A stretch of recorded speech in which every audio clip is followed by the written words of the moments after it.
Hey there, Colts fans. This is Nathan Brown, your Colts insider with the Indianapolis Star.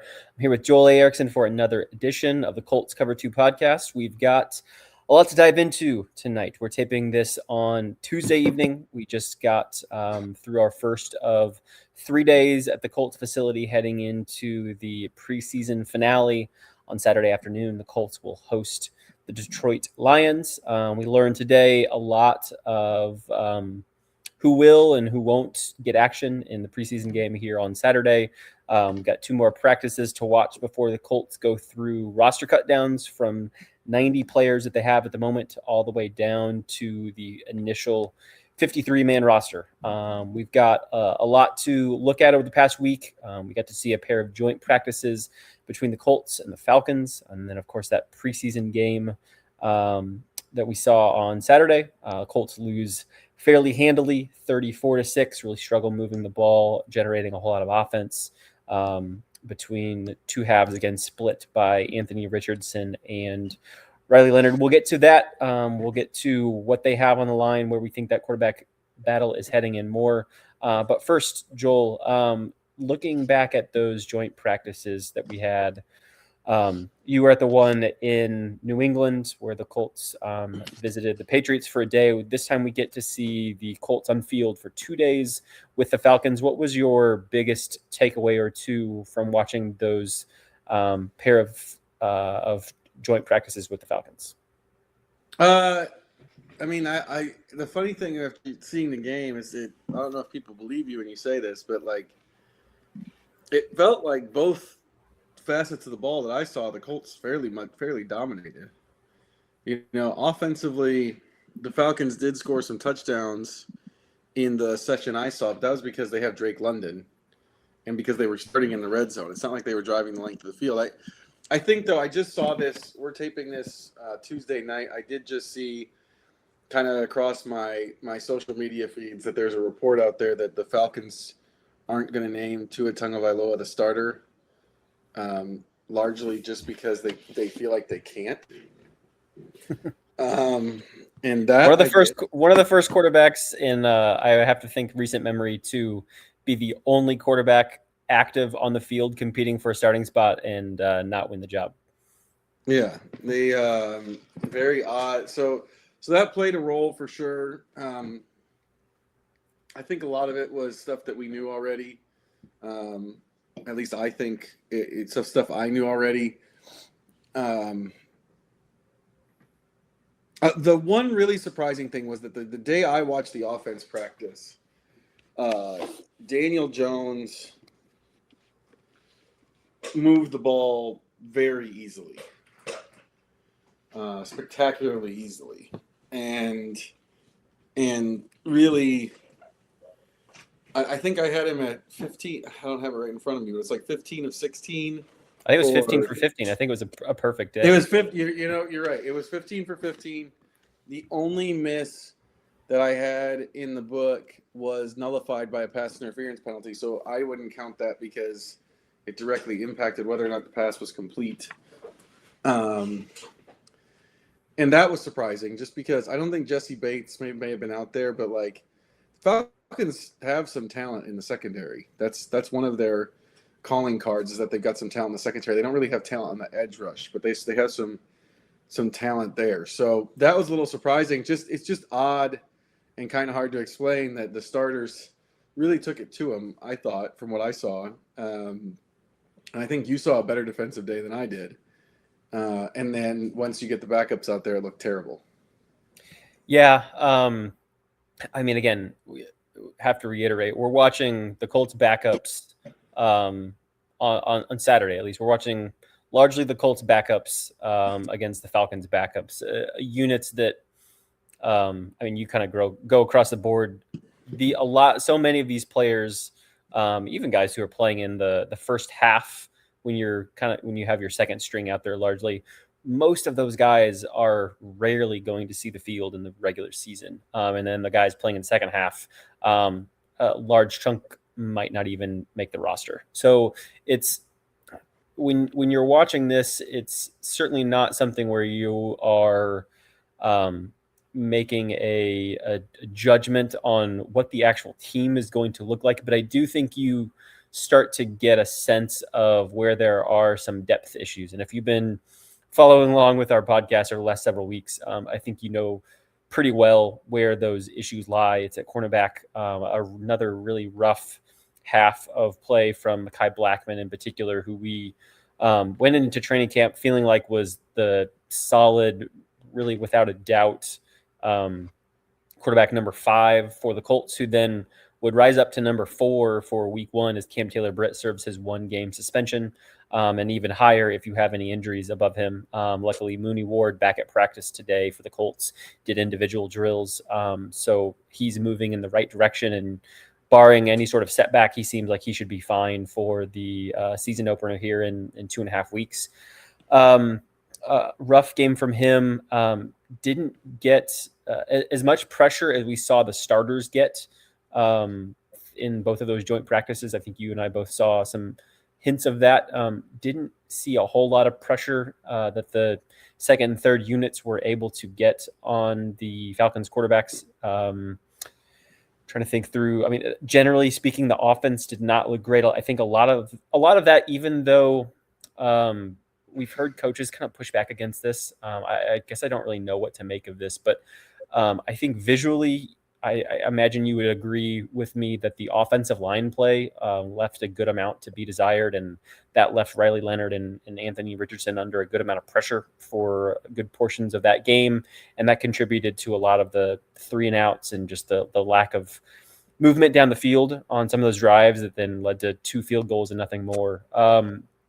Again, these are places where if you are fully healthy, I think that both of those units, you have to be really confident with where the Colts stand, offensive line and cornerback. But really, I think that what you see in the preseason is places where if you start to see some injuries, and you know you're going to see them at some point. This was something that Chris Ballard hit on a ton back in January when he had his season-ending press conference, feeling like injuries weren't an excuse for how last season ended, but what was to blame, and something that he took ownership of, was the team's lack of depth in some pretty key areas, so that when they did get injured, they weren't able to bounce back. And I think that's where some of the worry lies as we head ever closer to the start of the season, is that generally speaking, the Colts are pretty healthy right now, although we had some surprises from guys missing practice today. We can go over that here in a little bit. But generally speaking, when you look at some other teams in the league, the Colts are really pretty healthy. So you just hope that they stay that way, because if there are some key injuries in certain spots, I think this team that we feel like could be, could and should be right back in the thick of competing for a playoff spot, could start to spiral really quickly if we see some guys end up on the sidelines. Yeah, I think it's an odd combination of some places where you could kind of see it coming, and then some other places where the Colts have maybe had some issues that were unforeseen. Like, for instance, cornerback, they add Cam Taylor-Britt. I think that was reasonable for what they had. They already have Mooney Ward and Sauce Gardner to play the outside. They really like Justin Wally. I think everything I've seen suggests that Justin Wally is the right play there in camp. So that makes sense. But then from a depth perspective, like, they had reason to believe that Mekhi Blackmon, I went back and looked at this the other day just to see if I was maybe misremembering some things. And I was misremembering some things. Just like how effective he was last year. And this isn't like a great number by any means, but like it's a solid number in today's NFL. He played 783 snaps. The NFL's Next Gen Stats has him as an 88.8 rating when quarterbacks threw in his direction. Now there's a caveat there. I know for a fact that would be higher, because I remember from last year that his big mistake falling down against the Rams and giving up the game-winning touchdown pass, that get That goes on Cam Bynum's stats because he's the closest defender, which kind of shows the pitfalls of those stats sometimes. If you get beat so badly, it doesn't go on your record, which is right. a weird caveat in there. Right. So you have to go with that a little bit, but generally, I think he was not great, but at least serviceable. At least he, for what he was going to be, which was a fifth corner, is what we thought. And for that, I think you feel pretty good with the experience level and the experience of the defense. And really through the first couple of weeks of camp, it felt pretty good, honestly. And it's just this last 2 weeks in the joint practices with both the Falcons and the Patriots and then the preseason game, it's been abysmal. There's no other way around it. He's been terrible. He's got four pass interferences. The one was declined, but he's been flagged 4 times for pass interference. He's given up 6 or 7 catches. I'm not sure the exact number. They don't have next-gen stats for preseason games, but I had him at 7. And then we asked Lou Anarumo about it, and he said, this is a big week for them, and kind of hinting at roster spots. And so, with him and Jonathan Edwards, and that's a spot that, I feel like it makes sense that you felt like you had depth there. It just is not working out that way. Linebacker is another one where their best laid plans have kind of gone to heck because C.J. Allen was supposed to be the middle linebacker, and instead of being the middle linebacker, he's going to be in a rotation early because of injury and not being able to get enough time on the field in training camp to convince coaches he's ready. Yeah. You actually wrote a really good story on CJ specifically that published this evening on IndyStar.com, taking a look at kind of why CJ finds himself in the position that he's in. It was interesting going back and reading some of those quotes from the Colts draft night. The Colts, of course, draft him in the toward the back of the second round, pick number 53. They traded back and got a guy that, when you look at the quotes, and even if when you talk to people kind of behind the scenes a little bit, they were really excited about who he was. He came with a great pedigree from Georgia. He'd started, I think, 3.5 seasons there, got some starting time even as a freshman, or the green dot for them. So he was kind of that captain of that defense. A very strong unit across the board that played in SEC football 8 or 9 weekends out of the year. Not the caliber of maybe that top echelon of linebackers that you could have drafted a little bit earlier in the second round or late in the first round, but really kind of in that second tier of guys. I think someone that they more than anything were really excited about his instincts and his smarts and his vision and his way that he saw the game and way he learned things very quickly. And that's why when you look back at those quotes, let's see, what would that be? About 4 months or so ago, you see them talking about a guy that they felt like was going to be an automatic, kind of really without question, green dot guy as a rookie in year 1 in the NFL. And we've seen, of course, he's missed time. First was just I think a couple days of practice with an injury that he suffered the week leading up to training camp, and then missed a lot more with a hamstring, I believe, if I'm remembering. I don't have the exact number of days, Yep. but I mean, it was a hefty portion of training camp that he missed with that second injury. And so, I would imagine, he works into as long as things continue to progress. It wouldn't surprise me if by the end or even the middle of the regular season, if he's regained that starting role. But even just missing a week and a half or 2 weeks of training camp, he's gone from being a surefire starter and guy that is the captain of this entire defense to not only losing that green dot Mike role to Cam Bynum, starting safety veteran, who's in the second year with Lou Anarumo's defense, to not even being a guy that we think is going to start. When you look back at the rotations, you saw it today in practice. You've seen it for even the couple days since CJ Allen has been back. It looks like Akeem Davis Gaither and Jalen Carlisle actually is the group that the Colts are trotting out, at least when you first go out on the field. The duo that we see together most often. You mentioned that they're going to do a lot of rotating, and I think there are certain situations where you could see CJ Allen, where you could see Bryce Betcher out there, where you could see Austin Ajike, who I think has looked really strong for the most part throughout camp.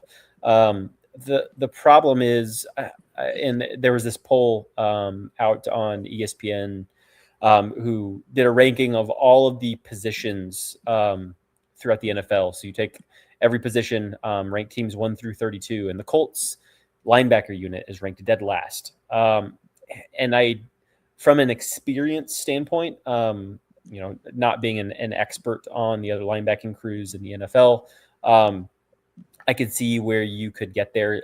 Akeem Davis Gaither, of course, a very pedestrian year as a most of the time starter with the Cardinals last year, and before that was a rare kind of a spot situational type guy earlier in his career. And then you've got 4 other guys that have not seen the field very often or are rookies in CJ Allen, Bryce Betcher, Austin Ajike, and Jalen Carlisle. But I think if they are playing well, and from some of what we've seen in the preseason, I think these guys can really surprise.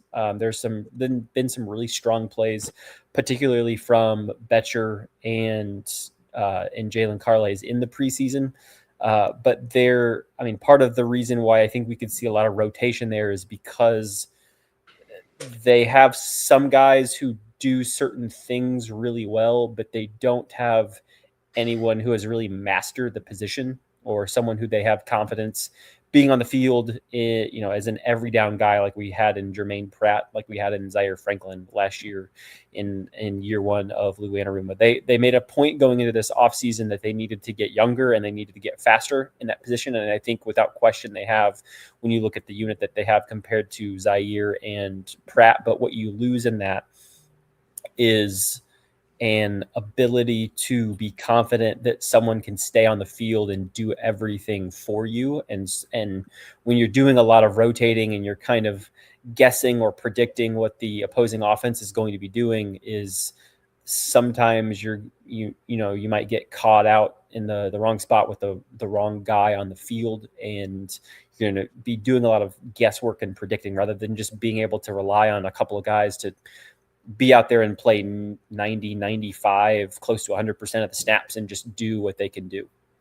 I am very interested to see how they do this. Linebacker is not a position that you rotate very much. With the exception of, like, sometimes there are coverage guys who come in on third down, like very obvious passing situations. It's just not something you see around the league very often. That guys are kind of rotating. And Lou Anarumo offered up an example with Cincinnati, but I think if you go back and look at those snaps, it didn't end up that way. So I think the goal here is to buy time for CJ Allen to kind of figure it out, or for someone to. Carlisle is really interesting to me because the injuries had kind of made us all write him off, but they liked the idea of converting a safety into a college safety into an NFL linebacker because of the coverage capabilities. And we've seen that. I think he's the best cover linebacker they have. Some of that partially because of the guys they acquired. But I'm interested to see how he gets used. It's an odd idea. It's not, like I said, it's just not a position you see a ton of rotation at. And I'm curious to see how they use it, how they do everything. Because their plan, we went back and looked at all those quotes. Their plan was very clearly, if you go back and listen to the quotes and everything, it was, we've got CJ Allen to play the Mike. We'll let these other guys figure it out for the Will. Mm-hmm. And instead, they have to figure it out with both guys. Yeah, I remember us asking questions of Shane and Chris Ballard coming out of the draft, and asked, Bryce Betcher was also a Mike in college. Is that a competition for those two guys? And they said not necessarily, but they also said,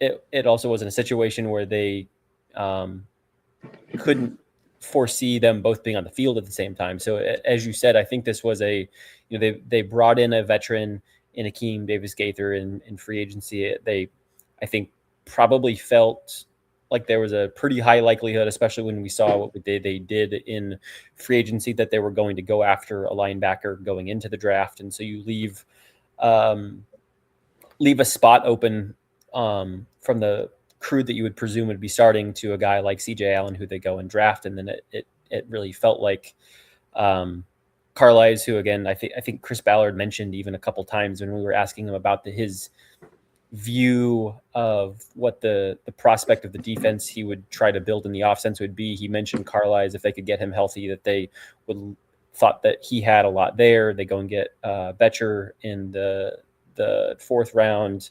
Carlisle, of course, is still there. GK is still there. And so it kind of felt like a unit that was built around CJ Allen. And then you've got one veteran and 3 young guys kind of fighting for that one spot. And instead we find ourselves in a position where Akeem Davis-Gaither, who, frankly, looking at his body of work from last year, I don't know that I would have expected, frankly, to be starting.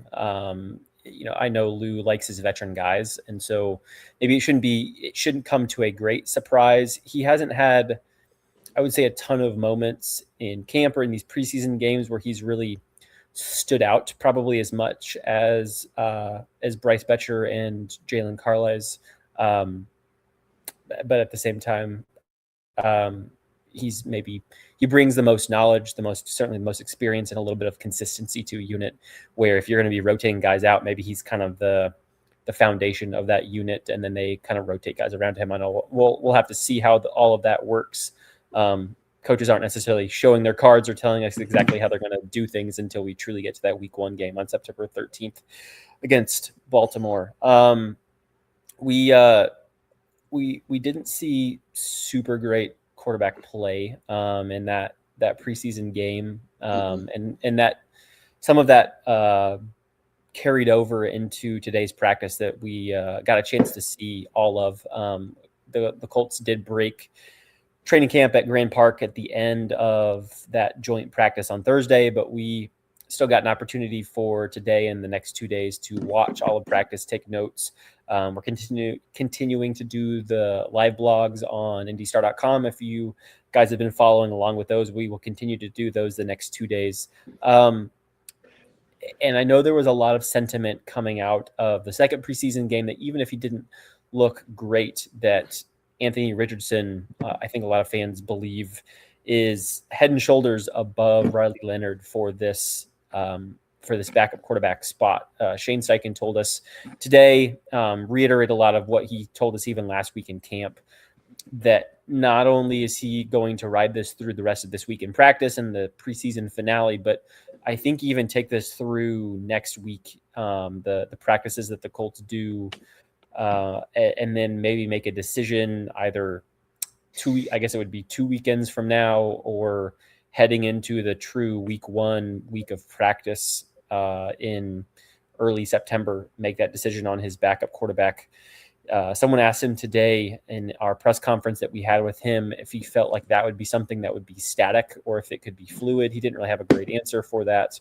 I think there's 2 ways to look at this. There is who has had the best moments in preseason, and I think that question is pretty easy to be answered as Anthony Richardson. But there's, I think, a second way that a lot of folks maybe forget or overlook when we're talking about this quarterback battle, and it is, who is Shane Steichen going to pick? Because ultimately, it is not who is performing the best; it is who Shane Steichen, who is the ultimate decision maker here, who is the best fit for Shane. Who would Shane like the most? Who would Shane trust the most?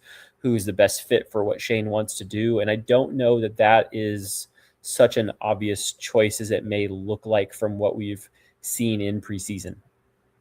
I think the other thing is that, like,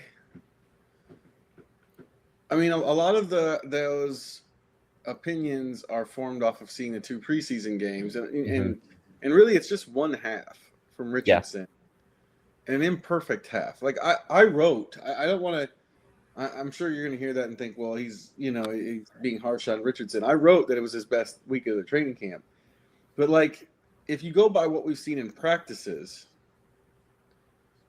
like I think it's much closer than people give it credit for. Now I think that there's a chance that you can run a different kind of offense with Richardson. So in a situation where there's 1 or 2 guys or 1 or 2 games that Daniel Jones has to miss, I kind of like the idea of the Malik Willis thing the Packers did, where you're running basically a completely different stripped down offense that fits him perfectly and will make it a little bit hard for teams to prepare for you.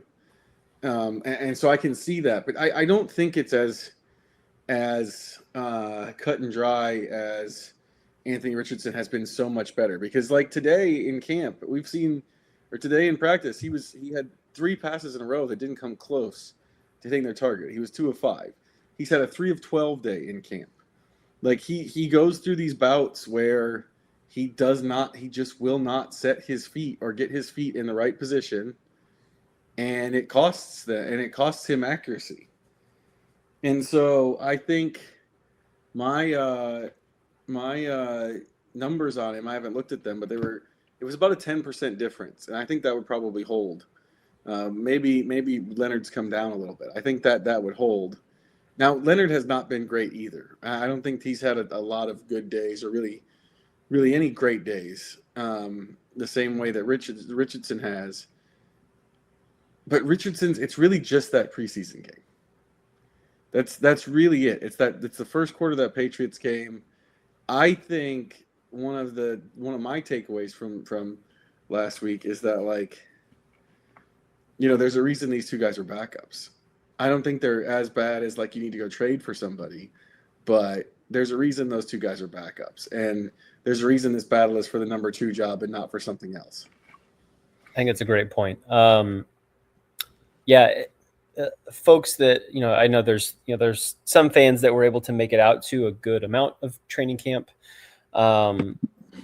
Maybe they're catching good days, or maybe they're watching things or seeing things a little bit differently than we are. But I think my biggest takeaway on this is that I think I fall pretty close to you, is that whoever ends up being named the number 2 quarterback, barring some stark change over the next 2 practices or a change in what we see in this final preseason game on Saturday, I almost don't know that anyone will have won the job. It will be the person that is named the backup quarterback, but neither of the 2 have put together a body of work that make you feel super comfortable about the prospect of them filling in,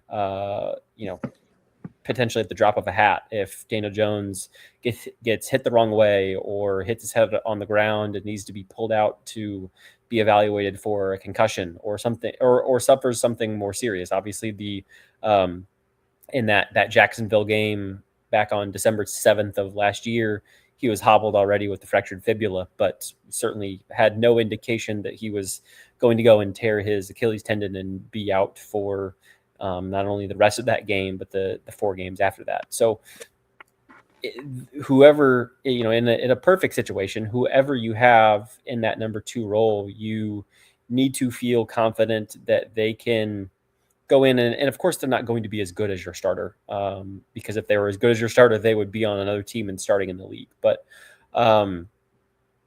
you want to have faith that there could be as little drop off there as possible. And from what we have seen between the 2 of them, and contrasted by how well, frankly, Daniel Jones has performed, throughout preseason. I think there's definitely some worry when you consider the fact that Daniel Jones has only had one season in his 7 in the NFL where he's been able to play the entire season as the starting quarterback. That was, of course, the season that helped earn him his massive second contract with Giants that then petered out, and he was out of there, I think, like 18 months or so after that, and then ends up on a short stint with the Vikings, and then wins the job a year ago, almost to the day right now with the Colts, and gets through 12 games and change, kind of the baseline for where he's been for the most part in his career. So I wish if I'm the Colts, I wish I felt a little bit more confident in this. I think, again, no surprise, Anthony Richardson can give you more fireworks than Riley Leonard can, but he can also bring you more mistakes. You see some passes that are just wildly off the mark in practice, as well as in games. You see, him fumbling the ball on a run that looked like it was going to be pretty great. You see him put the ball in places where a wide receiver can't automatically get their hands on it, and then it ends up in a batted ball, and then that, kind of is a 50-50 for the offense or the cornerback that's right there. We saw that in that Patriots game in the first preseason game. So, it's a weird situation. I don't know that I came into camp, with a prediction necessarily of who I thought or really thought that there was someone who had an advantage. And frankly, sitting here right now, maybe you lean Anthony simply because of the experience level, because you don't feel like either of them has won it. But both of them, I think, have a great opportunity this week to have a couple good practices and then a strong quarter in the preseason game to try and push themselves above the other. Yeah, it's like I said, I understand, and I like the idea of, I do think that there are times that Anthony Richardson doesn't look as good in practice because he doesn't do, the same type of, like, he can't run, he can't use his legs as much. Mm-hmm. But the passing issues, the passing issues are real, and that's part of the reason Daniel Jones is the starter now. And I think it's a mistake to gloss over that, with the discussion. I wish, and again, we were joking about this in the media room today. When you talk about Anthony Richardson, we learned today at the Colts facility from talking to Shane Steichen, we learned he will be the quote unquote starter. So he will get to run 1 or 2 series, depending on the length, somewhere around 8 to 12 plays with the quote unquote starters. The starters, though, will not include Jonathan Taylor, Daniel Jones, and Jonathan Taylor, the 2 players that Shane named who will not be playing at all in the third preseason game. Josh Downs was out of practice today. We didn't get any clarity on what he is dealing with. If you're the Colts, you hope something that's minor. Tyler Warren is dealing with a groin injury that he suffered last week. We asked Shane if he would be back this week or back at the preseason game, and said that they're going to be really cautious with him and are really just focusing on getting him ready for week 1. So I think you can probably cross his name off. Alec Pierce, they hope to get him back this week at practice.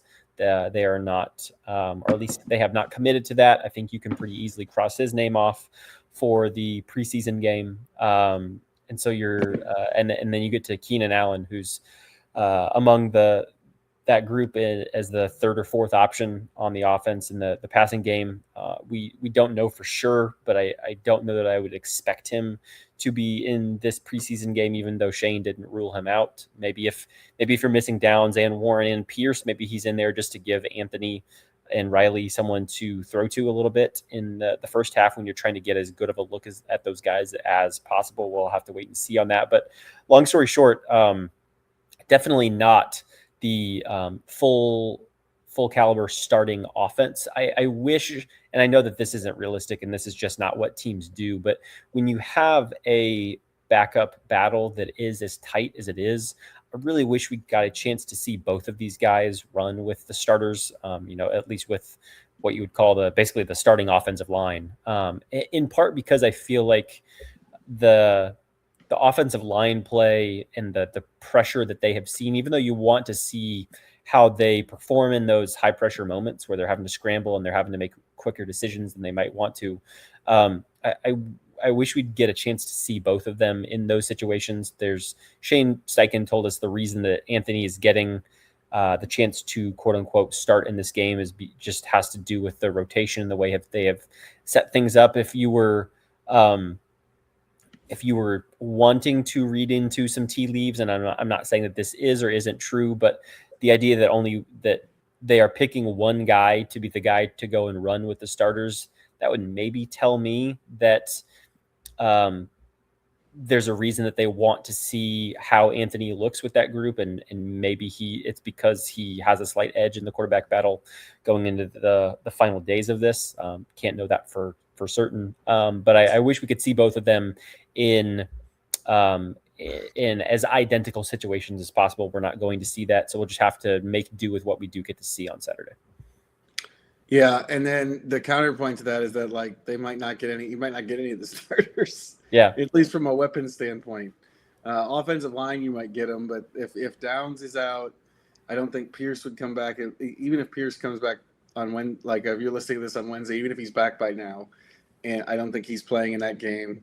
Taylor's not playing. It doesn't sound like Warren's playing. Mm-hmm. I sort of have my doubts about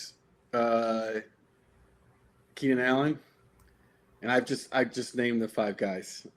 I just named all 5 of them. So from a weapon standpoint, I think it's possible that maybe you don't get to see him with those guys at all. Yeah, entirely possible. So we'll see what we make of that. We will we'll come back for another podcast. Not that we're ending this one quite yet, but we'll have another podcast. I think potentially Sunday evening after roster cut down, so that that preseason game will still be fairly fresh. We'll have a lot more to talk about, but I think we'll have maybe a better handle on things, on where the quarterback battle sits, and frankly, maybe we won't. Maybe both will underwhelm, or both will look solid, and things will be again still tough to decipher. Last week certainly did not help. No, it I think really only muddied the situation, because I think if you're Anthony Richardson and you put as many mistakes as there were, both in some off-kilter passes and the fumble, I think if you'd done a lot of the same things that they saw in the game against the Patriots, I think you would feel a little bit better about naming him in that backup role. Again, someone that you hope is never on the field, but someone that you can look to if you need to. But really, even though they were, even though Riley was with the 2s and Anthony ran with the 3s, neither of them really did much of anything that was positive, or at least altogether super positive or super notable, that would really kind of rise them above the other. So it's an interesting decision that they have on their hands.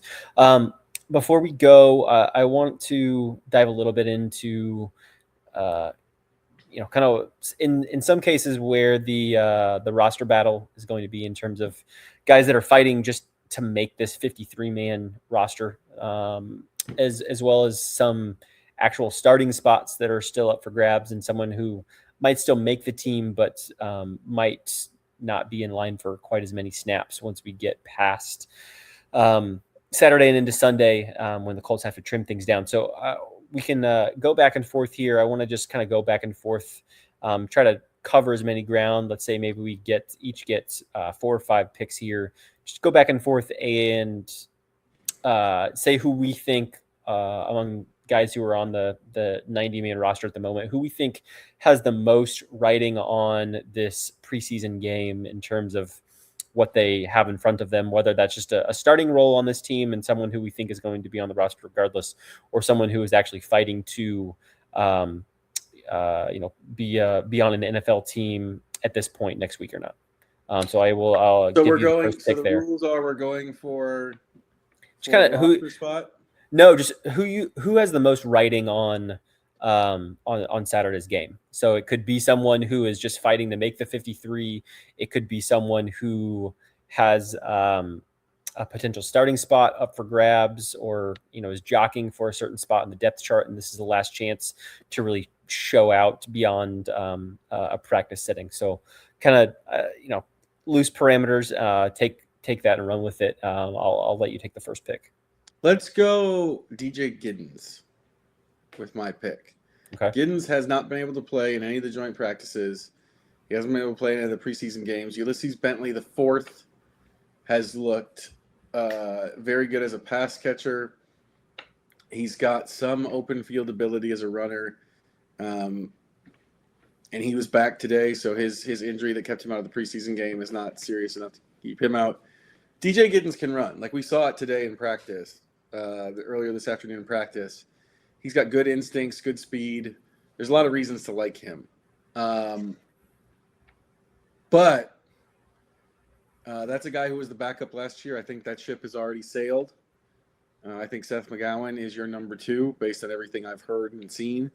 And so DJ Giddens needs to play and have a good performance on Saturday to remind the Colts why they took him in the draft last year. It's a good one. My first pick, I think there's some good ones out there.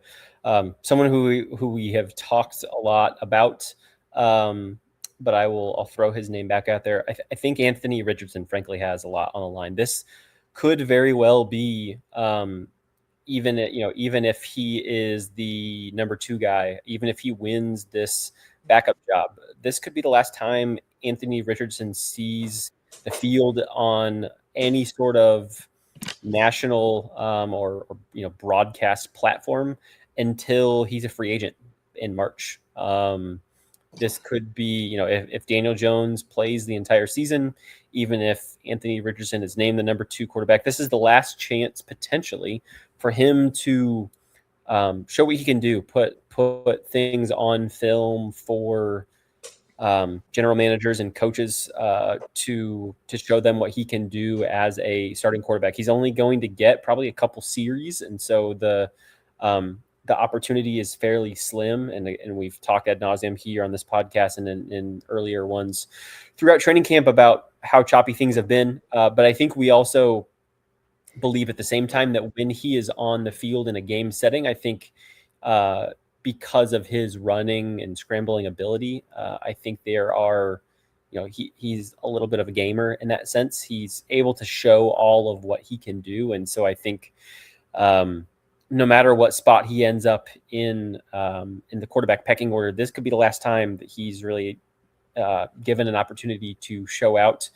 And if he looks good enough, maybe you start to see a team in a bad situation from a quarterback standpoint, making a renewed push to try and trade for him. And maybe if he plays so well and the Colts feel okay enough and the offer is good enough in terms of what they would get from a trade to be willing to trade for him. Everything we've heard publicly is that the Colts really want to have 3 trusted guys in the quarterback room, because you never know, A, what's going to happen to your starter, and B, what could happen to your backup.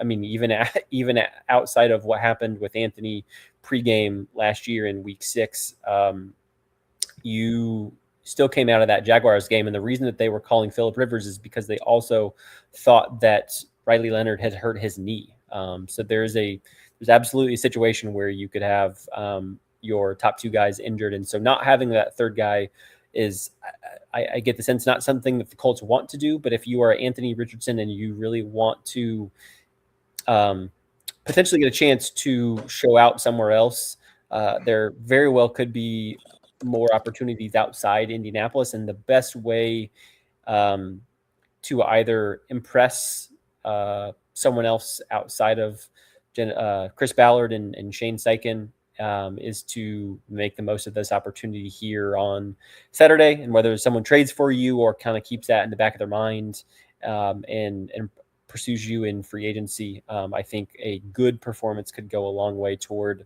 earning that next opportunity, whatever that might be down the road.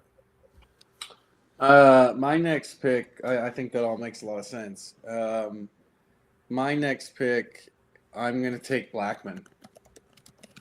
I had been operating on the sort of up until last week. I thought he was a lock for the roster, and then he had another terrible preseason game. He really struggled in the joint practices, and when we asked Louis Anarumo about it, my question was something along the lines of like, "What have you seen from Blackman and Edwards?" And he kind of launched into a "It's a big week for a lot of guys" speech. Yeah, he took it. He took that question like the next step, where you weren't asking him if Blackman was competing for a roster spot. He kind of took it that direction, and I think told you a lot about where that was. Yeah, I kind of and realistically, I think it's a big deal for him. I mean, he was traded last year from the Vikings. It's a big deal for the Colts too, because it looks like Mooney Ward will be back. He was practicing today, so assuming everything goes well, he should be fine for the regular season, I would think.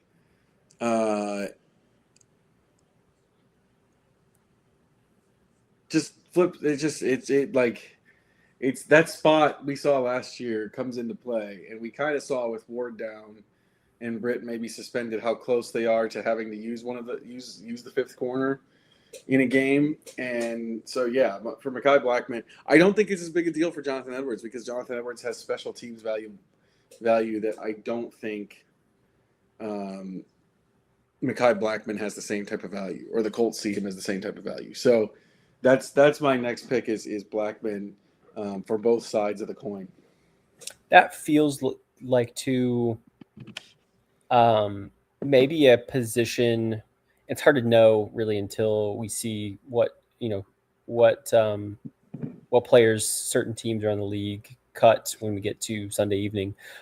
That feels like a place where the Colts could decide to keep Blackman around and maybe look for greener pastures, or potentially even part ways with him and cut him in order to keep someone else that they see a lot of value in, and then kind of look through the heap of guys who kind of are right there on the fringes and get cut, and maybe see, maybe they identify someone that they thought highly of in the draft a couple of years ago, or maybe it is a veteran that Lou Anarumo has some experience with. And again, I know we had some bad instances of bringing someone in who was a little bit past their prime last year in Xavier Howard, but maybe there's someone else that the Colts have a little bit more faith in, or just frankly would like to try out in that number 5 kind of fringe secondary guy, someone that.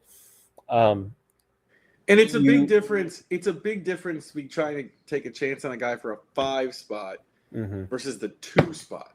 Yes. Like Xavier Howard was playing every snap. That's true. Yeah. Yeah. Which is terrifying to think about now. Yeah. The difference between Xavier Howard and Sauce Gardner, pretty different when you look a year later.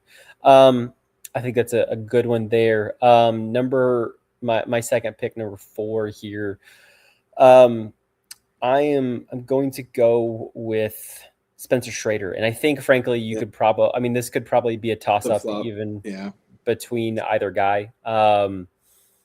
But Spencer feels like he has made up a lot of ground here in the last couple weeks. We have both written about it, talked about it a good amount. There was a time 2 weeks ago where it felt like you could almost Sharpie in Blake Grupe's name as the Colts starting kicker for 2026. And it's not so much really outside of one kick. Blake Grupe hasn't, I would say, really lost hold of that so much as Spencer has started to figure things out. And when I don't think Brian Mason has said a whole lot different throughout camp, but listening to him talk yesterday when we got a chance to hear from all 3 coordinators on Monday, hearing him talk about the criteria that they would use to help decide things, this is not going to be a strictly stats-based decision. The Colts will pick between the two of them and hold on to the guy that they think has the best chance of helping them win football games. And when you look back at some of the things that Brian Mason has said before, I mean, I think it's some kind of self-explanatory things, frankly. They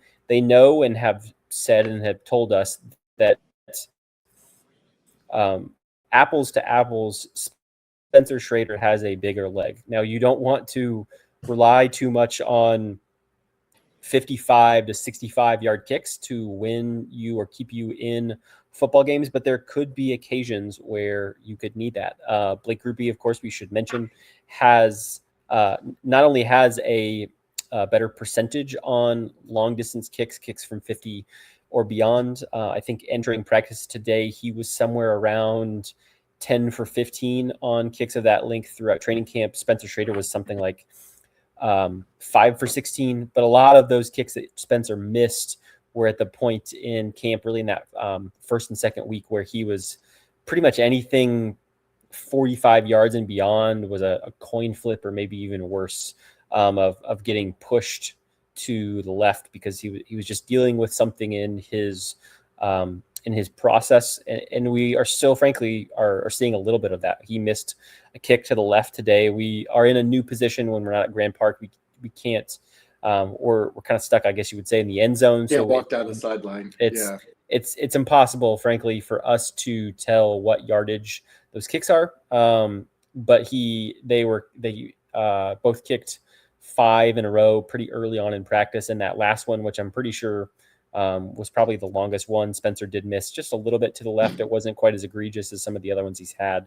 So all that is to say, Spencer is on the cusp of making a pretty massive comeback in this kicking battle.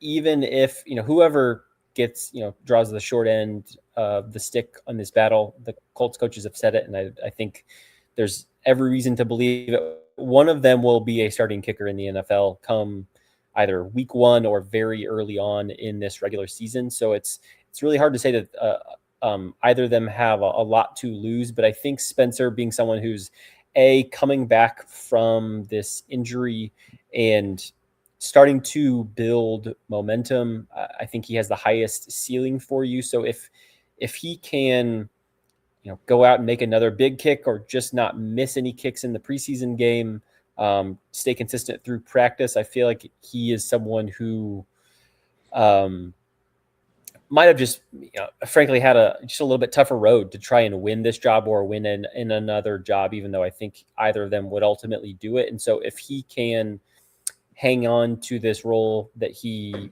came into the 2025 season a year ago with, I think that would be a pretty incredible story, frankly. I think Blake Grupe showed last year that putting him in the right situation with the right specialists, the right system, the right coaches around him, even though things didn't look great in New Orleans. He was perfect on extra points. He was perfect on field goals. He kicked a 60-yarder in the final 2 minutes of a game with the Colts, set the franchise record doing so in Seattle. I think if he does lose this battle, I think he will get picked up fairly quickly. I think both of them will, frankly, but I think there's maybe a little bit more pressure for Spencer to close this out, knowing the ground that he has made up and kind of the uphill battle, frankly, he's been fighting the last couple of weeks. Yeah, my only reason for not going with one of the kickers is that I do think that one of those guys is going to get a job. Mm-hmm. Yeah. I do think one of those guys is going to get a job. I've had trouble. I always have trouble kind of paying attention to the rest of the NFL during training camp. Like, I kind of see stuff as it flashes across because we're in the thick of it. You're watching a lot of practice. You're trying to do a bunch of stuff. But I have noticed that there are some kicker situations around the league that are not great. There's a couple of battles that have been won, quote unquote, but that doesn't always mean the battle's over or they're not willing to upgrade based on how it went. I think there's a couple of different of things like that, but I do think, for both of those guys, I think for whoever wins that job, it's a really the flip side of that is, well, I think they're going to get more chances if they lose. winning the job gives you a chance to maybe be the kicker here for a long, long time. So the upside play, if you can win the job, is a really big deal for whichever kicker ends up winning this. Are we how many picks are we doing? Are we doing 3? Let's do maybe 4. That feels like we'll a do good 4. round So number. this is my third pick. Somebody that this game matters a ton for. I'm gonna go with Deion Burks. It's a good one. I was thinking about him. I don't know how to handicap his chances because I think so. This is what I think on Deion Burks. We saw him have a drop today that led to an interception. He's had a couple of those, but he can play inside. He can play outside. He's really fast on crossers. We've seen him be productive on crossers in camp. What I'm trying to get to is I think there is potential there as a receiver. And I think that potential that he has as a receiver to maybe develop or maybe do something going forward is something that I don't think you can get from Coleman Owen, Anthony Gold, Laquan Treadwell, or Nick Westbrook-Ikini at this point in their careers. And so I think that there's a chance that they keep him, and maybe he's inactive every week if they keep 6. I don't know that for sure, though. And although he's had some catches in the preseason games, I haven't necessarily seen him.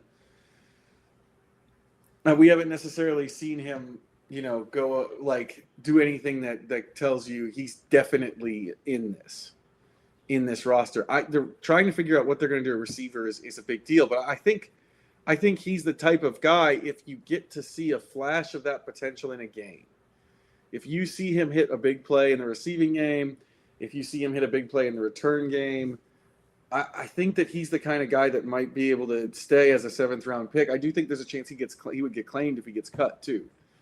But I'm just really interested in the idea of Deion Burks as a receiver, and trying to handicap that last receiver battle is pretty tough, I think, because a lot of it is dependent on returns. And from a punt return standpoint, they're letting Ashton Dulin do some punt returning this week, which should put anybody who's been a punt returner on notice. No, my next pick is related to that, quite frankly, because it was interesting. It was interesting listening to Brian Mason yesterday tell us when we asked him a little bit about the returner battle in general. And Joel wrote a great piece on that. It's on Indy Starter right now. I would encourage you guys to go take a look at it. Just kind of the pretty wide open battle that the Colts have, both at kickoff return and punt return. You get the feeling when push comes to shove. If I had to make a prediction right now, you might be the same way. It feels like Ashton Dulin and Seth McGowan is probably the pick for kickoff, and so yeah, if that's the case, then if you are someone like Coleman Owen, who's my next pick, my third pick here, when you are not going to be both on, potentially at least from what we've seen, if you are not going to be both on kickoff and punt return, then you're not someone who is the third or fourth receiver. You're not like Josh Downs, for example, who they've used a little bit there, but I think they would really like to use some other guys. You are someone who has to show that you are so valuable that the team needs to keep you on the roster solely to be a punt returner. And you get the feeling when they are trying out Ashton Dulin in that spot that they want to see if Ashton is good enough to, even if he is not, even if you would say, let's say, for example, you think that Coleman Owen is even a better punt returner than Ashton Dulin. If Ashton Dulin can give you 95 or 98% of what Coleman Owen can, and then that allows you to keep someone like a Deion Burks on the roster, who you think over the course of a regular season can develop, whether it's, as you mentioned, someone who is on the 53-man but is inactive a lot, someone who you feel like has the route running skills and has the speed but just needs to, frankly, work on his hands a little bit. But someone who you think it would be really valuable to have on your roster down the road, and someone who would benefit a lot from spending time working really closely with Reggie Wayne and the rest of the offense, then if I'm Coleman Owen, I need to probably bust something open. I need to leave a lasting impact that tells the Colts, you need to have me as your punt returner, because this is what I can do here. Coleman Owen didn't play a ton last year. He got some spot opportunities. Someone who we've seen a little bit in the flow of the offense. Someone like Anthony Gould, who has been out a lot for injury, as he is continuing to deal with a groin injury, not quite back yet. Even before he got hurt, Coleman Owen felt like you saw a little bit more out of him from an offensive perspective. But now that you add Keenan Allen to the mix and you hope to get Alec Pierce back, it doesn't really feel like, if they go that route between Gould and Coleman Owen, that pick, if they go that way, is someone who's going to factor into the offense too much. And so if you just look from a depth perspective, I think Deion Burks offers you the most in the offense. And so then if you're Coleman Owen, you need to, make it impossible, frankly, for them to part ways with you, because you showed just so much in punt return. And you don't know how many opportunities you're going to get in a preseason game. You're probably going to get a couple. You don't know how many you're going to see. So that might just be like a play or two if you're someone like Coleman Owen to show out. And that means you've got to really bring it, be really focused, and make the most of that here come Saturday. I'm trying my last pick in terms of who's got the most riding on this. Because, like, Riley Leonard is on the roster, I think, no matter what. Mm-hmm. I think Dalton Tucker is on regardless of what happens at center.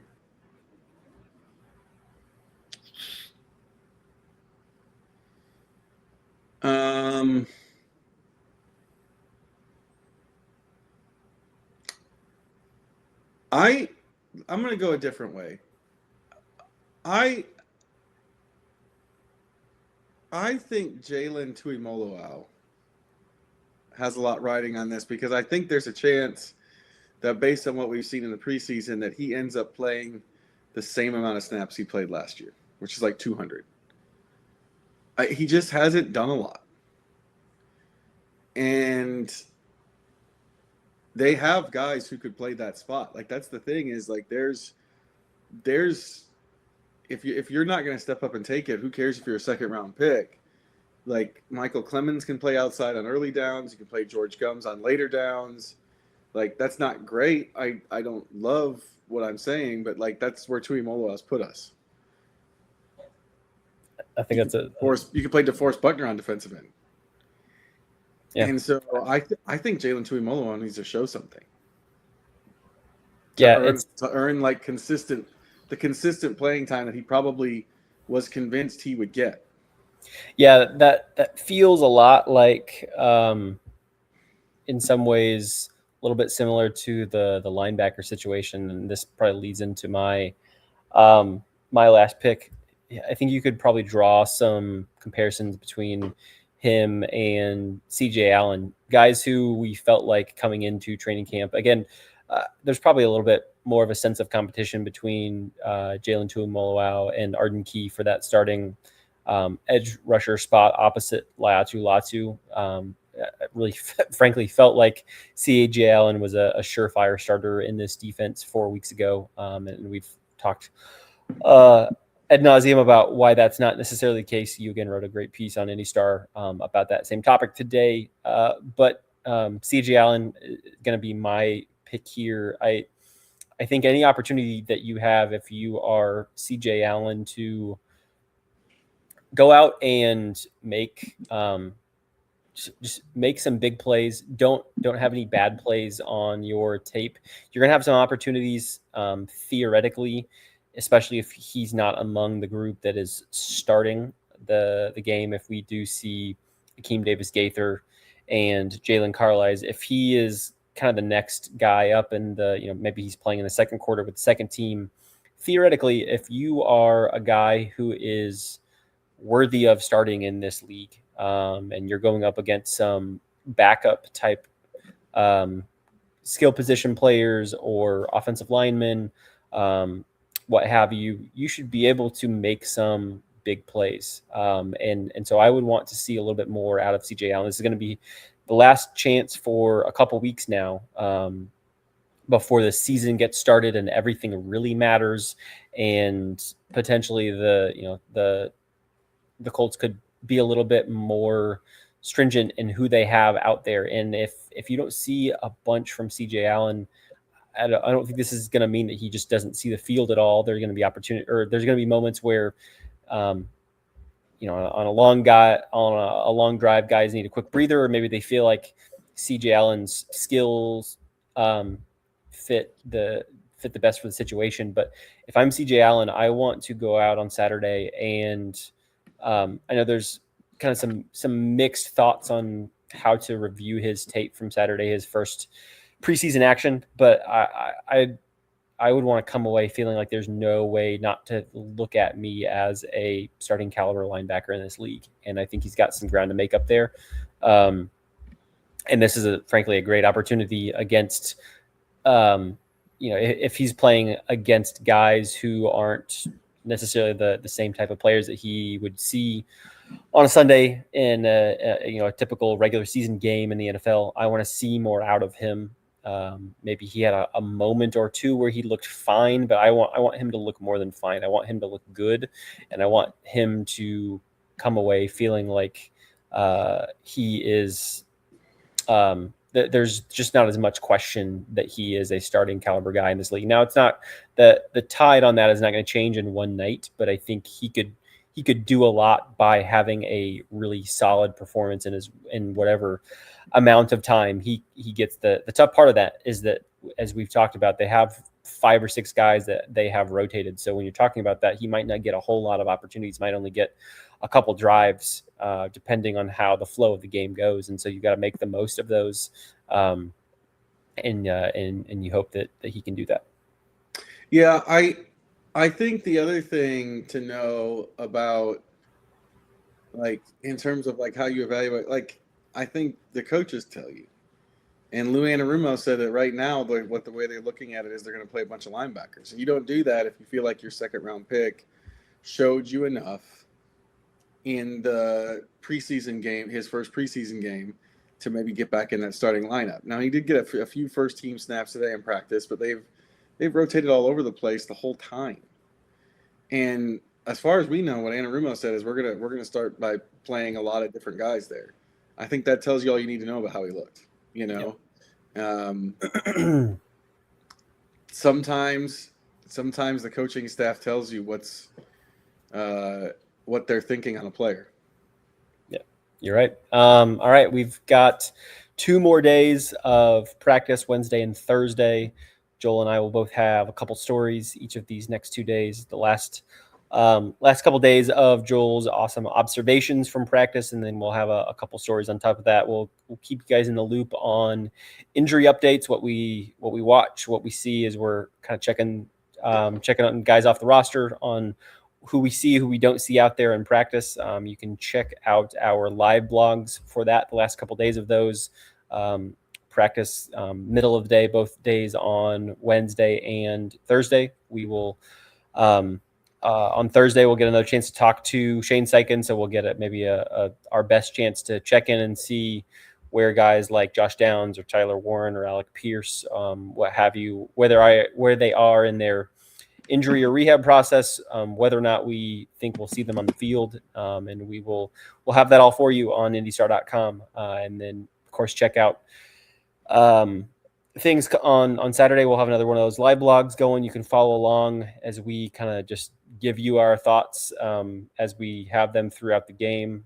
Hope you guys can come and interact with us. Let us know what you think about that. We will then turn our attention to roster cutdowns on Sunday. Those are finalized at 6 p.m. Joel and I will be doing our best to bring that news to you on Twitter, on X, and I imagine we'll have some sort of a live updating element Tracker.